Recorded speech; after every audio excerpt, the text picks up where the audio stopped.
자, 그러면 마지막으로 이렇게 얻은 뇌의 지도로 무엇을 할 수 있을까요? 초파리에 있는 연구를 하나 예시로 들어보겠습니다.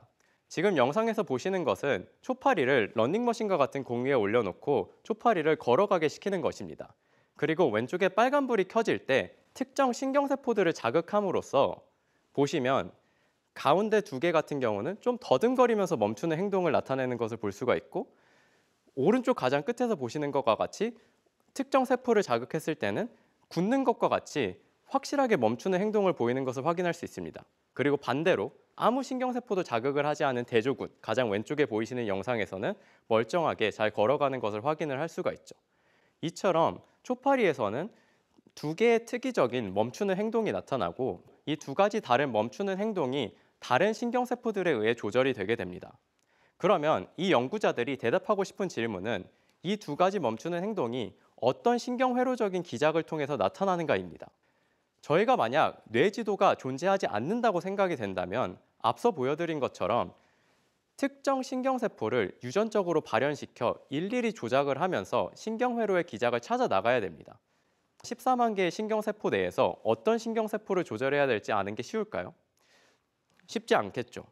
하지만 초파리 전체 뇌지도를 이용을 하게 된다면 어떤 신경세포를 봐야 되는지 조금 더 확실해지게 됩니다. 왜냐하면 저희는 뇌 안에 있는 모든 14만 개의 세포들이 어떻게 연결되어 있는지를 파악할 수 있기 때문이죠.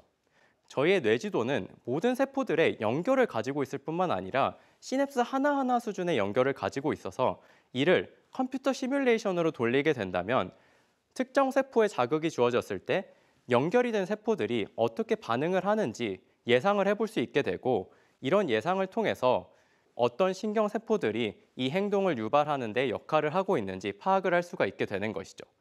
그래서 멈추는 행동, 첫 번째 멈추는 행동, 좀 더듬거리면서 멈추는 행동 같은 경우에는 지도를 찾아보니까 초파리가 음식을 인식하는 신경세포들과 연결이 되어 있다는 것을 확인을 할 수 있었고, 실제로 이 신경회로가 동작을 해서 음식을 먹으려고 멈출 때 이런 멈추는 행동이 나타난다는 것을 실험적으로도 증명해 보였습니다.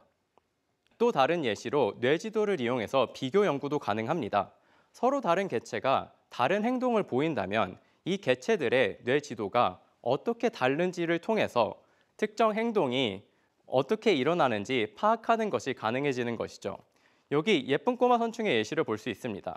예쁜 꼬마 선충은 정상적인 발생 단계를 거치면 성체가 되게 됩니다. 하지만 예쁜 꼬마 선충은 초기 발생 단계에서 환경이 열악하게 되면, 즉 음식이 너무 없거나 온도가 너무 높게 되면은 다우어라는 발생 단계로 들어가게 됩니다. 그리고 다우어에서는 단순히 기어다니는 행동뿐만 아니라 고개를 위로 들어서 흔드는 닉테이션이라는 행동을 보이게 됩니다. 그리고 이 닉테이션이라는 행동은 다른 개체에 올라타서 음식이 있는 환경으로 이동하기 위해서 나타나는 행동이라고 알려져 있습니다. 만약에 저희가 예쁜 꼬마 선충의 성체의 뇌지도와 다우어 단계에서 뇌지도를 직접 비교해 볼 수 있다면 이 뇌지도들이 어떻게 다른지를 통해서 저 다우어 특이적으로 일어나는 닉테이션이라는 행동이 어떤 신경회로의 기작에 의해 발생을 하는지 파악을 할 수 있게 되는 것이죠. 이런 비교 연구를 더 확장하면 뇌질환에 대한 연구로도 이어질 수 있습니다. 예를 들어 생지에 기억을 저장하는 뇌의 영역에 뇌지도를 얻을 수 있다고 가정해 보겠습니다.